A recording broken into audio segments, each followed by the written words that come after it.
વડોદરાથી સુરતની 30 મુસાફરો ભરેલી ખાનગી લક્ઝરી બસ પલટી 10ને ઈજા। નેશનલ હાઈવે 48 ઉપર વડોદરાથી સુરત મુસાફરો ભરી જતી ખાનગી લક્ઝરી બસ પલટી ખાઈ જતા અકસ્માત સર્જાયો હતો। તાત્કાલિક ફાયર વિભાગની ટીમો ઘટના સ્થળે પહોંચી હતી અને બચાવની કામગીરી હાથ ધરી મુસાફરોને બહાર કાઢી સારવાર અર્થે ખસેડવામાં આવ્યા હતા। અકસ્માતમાં 10 જેટલા લોકોને નાની મોટી ઈજાઓ પહોંચી હોવાનું જાણવા મળ્યું હતું।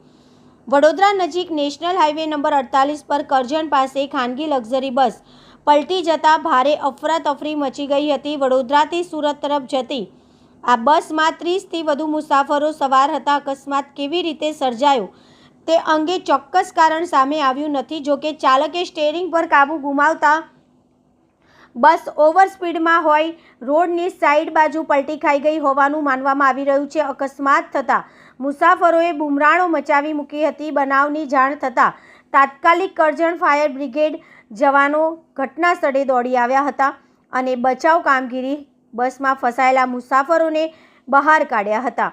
એક મુસાફર બસના નીચેના ભાગમાં ફસાઈ જતા ફાયર કર્મચારીઓએ કટર મશીન ચલાવીને તેને બહાર કાઢ્યો હતો। આ વ્યક્તિને ગંભીર હાલતમાં કરજણ હોસ્પિટલ ખસેડાયો છે। પ્રાથમિક માહિતી અનુસાર બસ અકસ્માત 10 જેટલા મુસાફરોને નાની મોટી ઈજાઓ પહોંચી છે, જેમાંથી એકની હાલત ગંભીર હોવાનું જાણવા મળ્યું છે। બાકીના તમામ ઈજાગ્રસ્તોને તાત્કાલિક હોસ્પિટલમાં સારવાર માટે ખસેડવામાં આવ્યા હતા। અકસ્માત બાદ ટ્રાફિક જામ થતાં પોલીસે હાઈવે પર ટ્રાફિક ડાયવર્ટ કરી ટ્રાફિક હળવો કર્યો હતો।